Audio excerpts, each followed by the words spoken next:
Conquistar um emprego com carteira assinada era o principal objetivo de quem entrava no mercado de trabalho. Hoje esse cenário está mudando. Cada vez mais jovens sonham em abrir o próprio negócio, trabalhar de forma independente ou transformar uma habilidade em fonte de renda.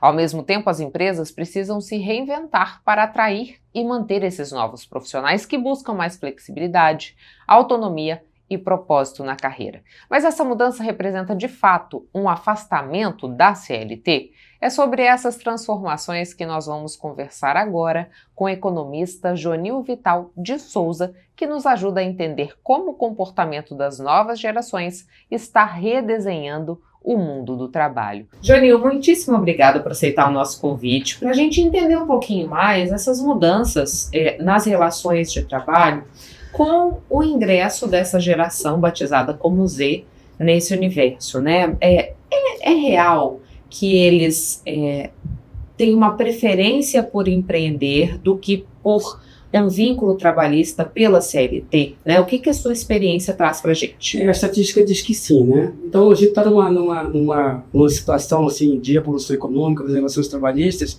e que demonstra que eles, a princípio, têm esse interesse de empreender. Mas talvez também a gente não pode descartar a possibilidade que isso vem pelo desinteresse da formalização.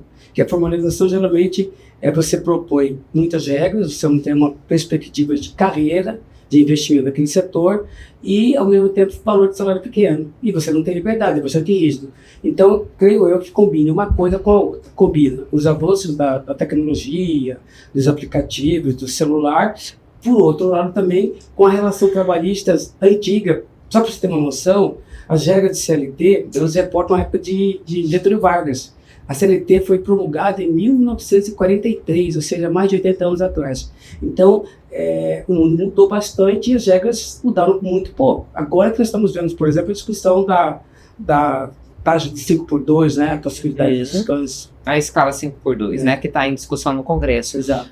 Mas Jonil, quando a gente olha para essa questão dessa maior independência que se busca, né? E também, por outro lado, uma maior perspectiva de rentabilidade, né? Ou de um maior ressarcimento por aquilo que se faz. A gente não tem que pensar também que talvez o fato das empresas não olharem para a forma como estão oferecendo essas vagas, esses salários, é também o que representa esse movimento? A gente vê com uma certa precarização das relações trabalhistas e com relação à segurança.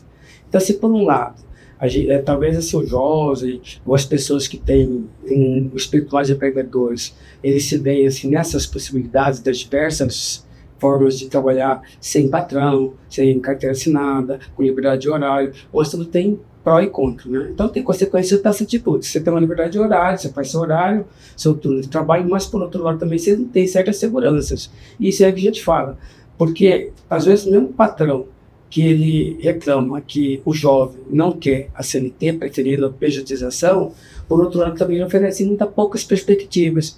E assim, algumas pesquisas que a gente verifica, a pessoa jovem, o salário é importante, mas ele vem em segundo lugar. A questão de uma perspectiva de carreira, de uma perspectiva profissional bem antes. E às vezes esse engessamento das relações trabalhistas tradicionais não permite que esse jovem, que esse trabalhador, que esse empreendedor visualize isso. Aí ele vai entre uma coisa, digamos assim, não tão boa, e outra coisa também não tão boa, pelo menos ele tem a liberdade. Então é preciso rever todo o sistema, rever as relações, e assim com uma certa urgência, porque esse fenômeno é um fenômeno mundial.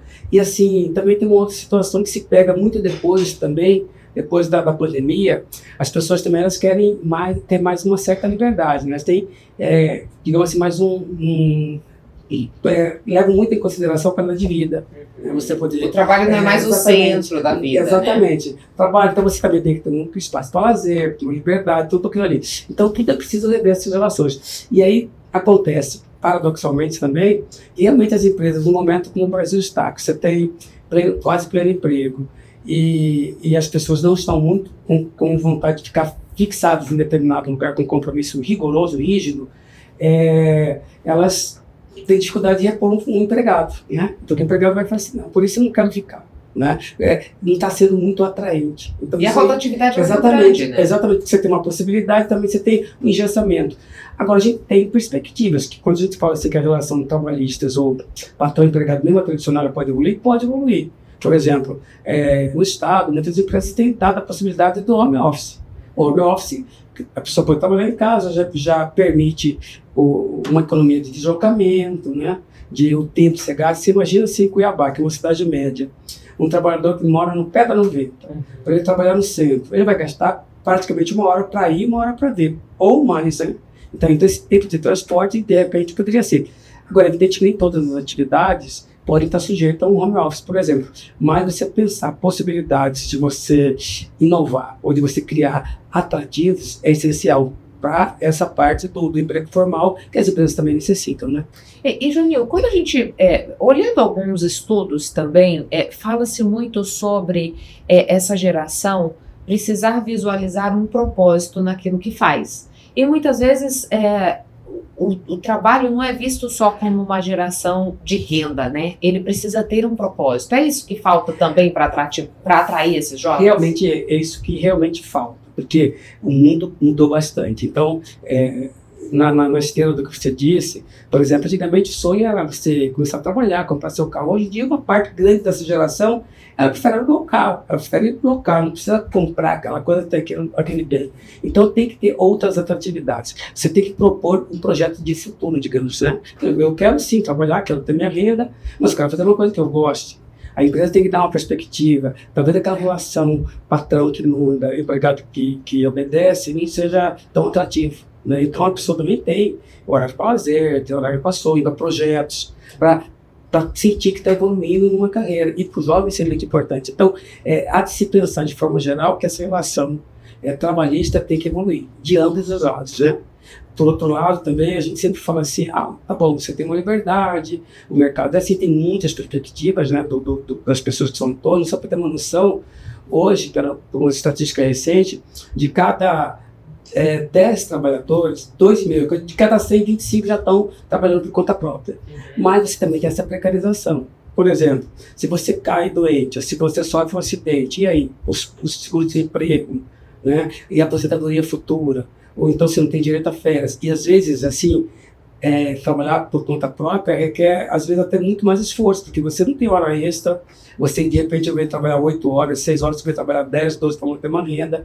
Então, tudo é questão de muito ser avaliado, tá? E aí, a gente também tem que pensar assim, na parte do Brasil, da política brasileira mesmo, numa questão que pega bastante, que seria a distribuição de renda, de fato. E o trabalhador também merece ser bem empregado. Por outro lado, o fornecedor de emprego, o empregador, também ele tem um custo elevado com previdência. Qual que está o cerne? O cerne está talvez também nas relações trabalhistas de governo, porque você tem que recolher, por exemplo, de um salário de R$3.500, o empregador ele recolhe quase R$3.000 de custo social, fundo de garantia, INSS, sistema S, etc. E o empregado vai ter um desconto. Então, a gente tem que pensar o Brasil também nesse sentido. O custo do Estado realmente é um custo elevado. Tudo isso tem que ser jogado numa mesa de discussão para a gente ver que ponto que é o melhor na carga da legalização do funcionário e que ponto também que o empresário possa pagar um melhor rendimento para o empregado, mas por outro lado também na melhoria da produtividade do trabalhador brasileiro. Porque a gente vê que muitas das pessoas que se aventuram no empreendedorismo, nesses sites de entrega e tal, param da evolução do estudo. Então, você melhorar a capacitação é essencial. Então, o nível de produtividade do trabalhador brasileiro acaba sendo baixo. Então, há necessidade de investimento por parte do próprio empregado, do empregador, do governo brasileiro. Então, a produtividade brasileira tem que melhorar para poder você realmente ter uma renda mais compatível. Agora, nesse contexto todo que você desenhou para a gente, Junil, vamos adicionar o aspecto do envelhecimento da nossa população. Porque a gente sabe que essa configuração no Brasil tem mudado, né, com a inversão da pirâmide. Esse novo modo de estar no mercado de trabalho também impacta na questão da aposentadoria e na manutenção das pessoas que hoje já estão vivenciando esse período? é uma questão que é bom colocar e que realmente ela já tem um impacto e esse impacto vai agravar. Por quê? Porque a previdência social nada mais é do que você contribuir durante determinado período para chegar lá na frente, no futuro, você aposentar e poder gozar daquilo, usufruir daquele custo, de toda a contribuição que você deu para a sociedade na produção durante sua vida profissional. O que está acontecendo agora é que com a peixotização, então com as pessoas sendo cada vez mais autônomas, a geração atual ela não está muito predisposta a contribuir para o sistema previdenciário, que é o sistema geral, para ela só poder usufruir daqui a 20 anos ou 30 anos, e ela nem sabe se vai estar viva ou não. Então, é uma questão que tem que se ver. Nos últimos anos, o Brasil já fez umas 4 ou 5 reformas trabalhistas, reformas previdenciárias, e ainda assim, o fato da população estar mudando bem mais, né, que vivia há 20, 30 anos atrás, é um lado bom, mas também tem um lado que é o financiamento disso aí. Então, rever, algumas medidas já foram tomadas, mas rever as regras de aposentadoria, as regras de contribuição. Então, o sistema está se prevendo quase que uma crise. Então, o Brasil vai ter que fazer uma nova reforma, tá? E vai ter que buscar mecanismos que você faça com que o sistema seja viável. Porque aconteceu, por exemplo, em alguns países, como logo depois da pandemia, na Grécia, na Espanha, onde o sistema praticamente ele não deu conta de pagar os aposentados. Agora você imagina, se o sistema não for bem gerido, você imagina uma pessoa que já trabalhou a vida inteira, aposentou, está por 70, 80 anos, e de repente o governo ou o sistema não consegue pagar aquilo para ele, de onde vai vir a manutenção?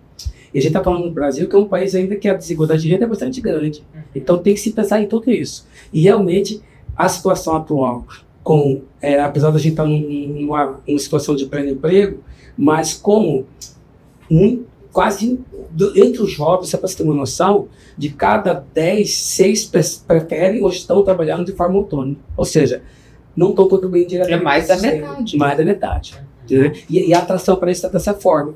Agora, a gente tem que ter em mente também que eu tenho que falar assim, olha, peraí, mesmo sendo assim, digamos assim, autônomo, mas a capacitação é necessária, a melhoria da produtividade é necessária, porque quando você entrega um acidente de moto, por exemplo, que é o custo do país. Se você vê os números de hospitais ortopédicos, 90% praticamente é atendimento de acidentes com moto, com entregadores, etc. Então isso é um custo do país também. Então é necessário a gente rever todo o sistema.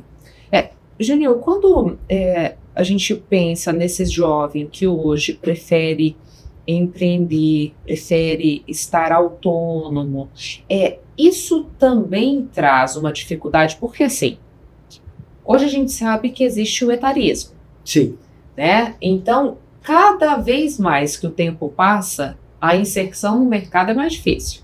Então, se em determinado momento esse jovem considera que ele quer entrar de volta nesse mercado, com uma formalização de assinatura de carteira, isso com o passar do tempo vai ficando mais inviável, se a gente olha por essa perspectiva da idade? Fica. Realmente a menos que os especialistas em RH, eles mudam tudo isso, vai ficando mais inviável, porque se você se insere muito tarde no mercado de trabalho, você vai ter uma dificuldade, e não é apenas da questão de colocação, de seguir a evolução, por exemplo, da tecnologia, né? Mas você tem todo esse tarismo, toda essa situação aí que prejudica. Agora, por outro lado, também os gestores de RH têm que perceber que você tem nichos de empregabilidade. Por quê? Porque sabe como essa população mais envelhecida, ela vai aumentar, então também você tem que chegar e falar assim, olha, eu lembro de uma rede do mercado de Cuiabá que ela andou entregando pessoas de certa idade, para chegar lá, daquela credibilidade, aquela questão de sabedoria. Então, há nichos, mas de qualquer forma, assim, a pessoa tem que estar no mercado para estar sabendo o que vai acontecer, até por ela própria, pela capacidade de relacionamento, porque não é só a capacitação, é até você aprender a conviver no ambiente coletivo, né? Onde você tem evidentemente com obrigações, mas também você tem que saber aquelas regras de inteligência comportamental. E aí isso se desenvolve convivendo. Tá? Então é importante que isso fique bem colocado.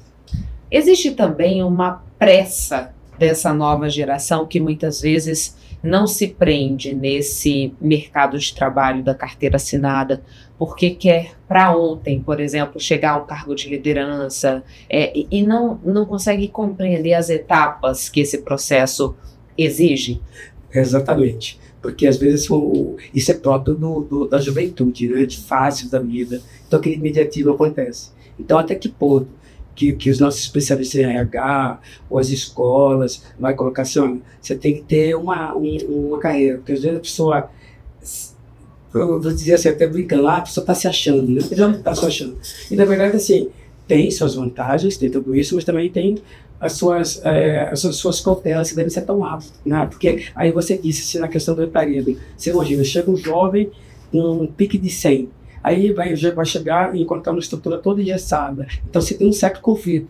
Eu acho que tem um filme aí que eu até assisti, o Senhor Estagiário. O Estagiário. Então, reporta bem essa situação. Então você tem espaços, há talentos de um lado e de outro. Agora também há essa necessidade dos jovens eu sempre fico reiterando a situação da necessidade de capacitação, de entendimento. Tá? Porque se você vai perceber, eu vou ter que chegar em um ambiente novo, eu vou ter que chegar no mínimo de cautela, com certo respeito, para entender e conhecer as pessoas. Isso do aspecto humano, não vou nem falar do aspecto profissional, porque a questão do respeito mesmo, com uma pessoa que já está mais tempo ali, até que você, com um pouco de paciência, você começa a mostrar os seus valores. E aí seria um ganha-ganha, porque de repente chega com um gás mais novo e você consegue ter, assim, uma penetração de emprestar para a pessoa que está mais tempo lá algum avanço dessa perspectiva de tecnologia e, por outro lado,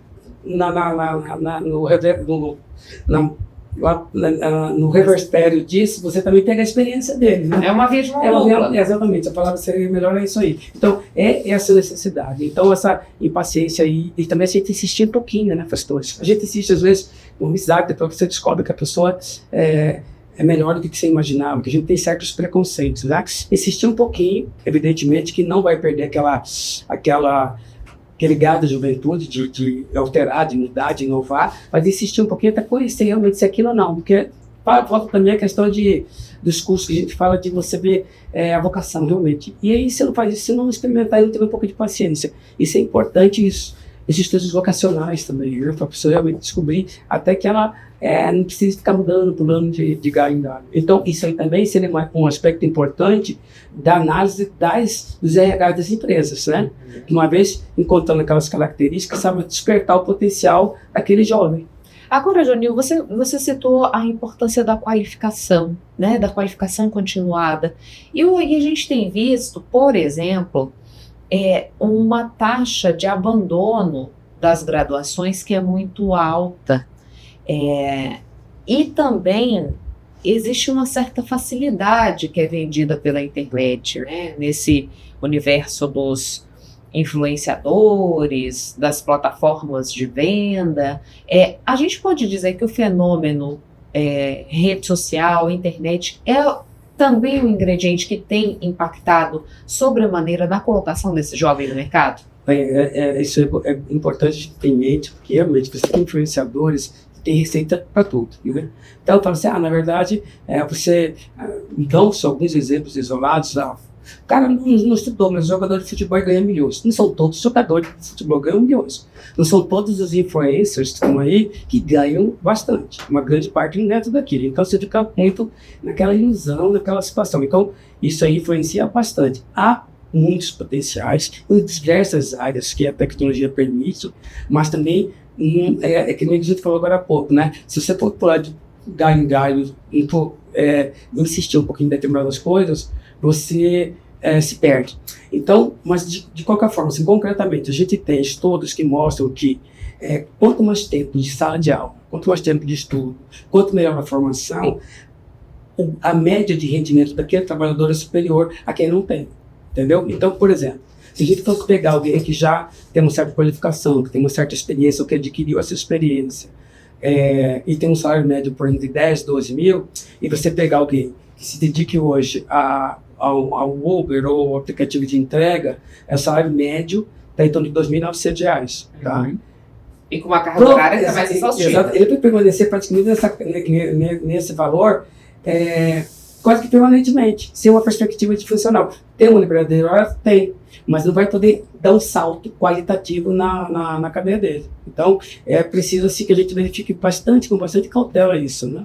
E como é que está aquela situação do jovem neném, né? Que nem estava estudando, nem estava no mercado de trabalho. Isso tem mudado, Joanil, ou permanece esse recorte aqui no nosso país? Olha, a gente divulga muito. Como a gente está vendo hoje em dia, você tem um nível de desemprego no Brasil, o nível de ocupação está em torno de menos de 6%. Então a gente está em pleno emprego. Então os jovens, muitos deles estão ali. Tá? Mas de repente, assim, com aquela situação de fazer bico, alguma coisa, né? Ou consegue alguma renda, alguma coisa, e daqui a pouco você desiste daquilo e parte para outro. Mas a tal geração neném tem que ser um fenômeno melhor estudado, né? Que nem estuda, nem trabalha. Ou então, se trabalha precariamente. Aí, assim, mas tem muito mito em função disso, né? Não é o caso dos jovens, provavelmente dito, que nas conversas que a gente escuta por aí, sempre fala assim, não, talvez seja o Bolsa Família que faz com que as pessoas não queiram trabalhar, ou então, não é só o Bolsa Família, a gente escuta muito isso, né, que por conta disso você não consegue ocupação em determinados setores. Mas por outro lado também tem essa questão do avanço das tecnologias e da vontade das pessoas empreenderem, de não estarem restritas naquele modelo tradicional de emprego. Então tudo isso é preciso verificar. Políticas públicas, políticas sérias de governo é essencial para você, pelo menos, tentar manter, como teve agora que é uma das políticas de você incentivar que o jovem continue do segundo grau. Ou o pé de meia, né? O pé de meia. Ou então, por exemplo, que você permita que ele faça faculdade. Enfim, você meio que romper com aquilo ali. Senão a gente não vai dar um salto. Porque assim, desde quando eu me entendo por gente, o Brasil ainda evoluiu bastante, mas ainda você tem 5% da população que é analfabeta, né? Agora você imagina, não estou falando em analfabetos informais. Então, por isso é a necessidade de nós temos de investir nisso aí. Agora você tem que buscar a forma de ser atrativo, também para aquele jovem. Porque, em verdade, assim, só a informação, a melhor educação permite que você realmente rompa a barreira e faça uma evolução. Isso é importante para o país como um todo, porque ainda assim a produtividade do empregado brasileiro, ela não tem evoluído, da economia brasileira, da economia brasileira não tem melhorado tanto a produtividade. Isso não se deve só ao trabalhador, se deve também às empresas investirem em tecnologia, informação, em melhores situações, né? Joanil, muitíssimo obrigada pelas informações. O espaço aberto, caso você queira fazer mais alguma consideração. Não, acho que por hora isso é importante a gente discutir esses temas, porque a gente vai entrar no momento agora já de eleição, então tudo é importante que o debate de ideias aconteça de forma que as pessoas possam, o melhor possível esclarecido, tomar as melhores decisões. A gente sempre está tratando da situação melhor para o país. Porque às vezes a gente vive nessa questão de radicalismo de um lado, radicalismo do outro lado, e tem uma coisa que é para todo mundo. Então a sociedade melhora para todo mundo. Não dá para ficar na ideia do Fla-Flu, né? Exatamente. Muito obrigada. Tranquilo. Intervalo, a gente volta já.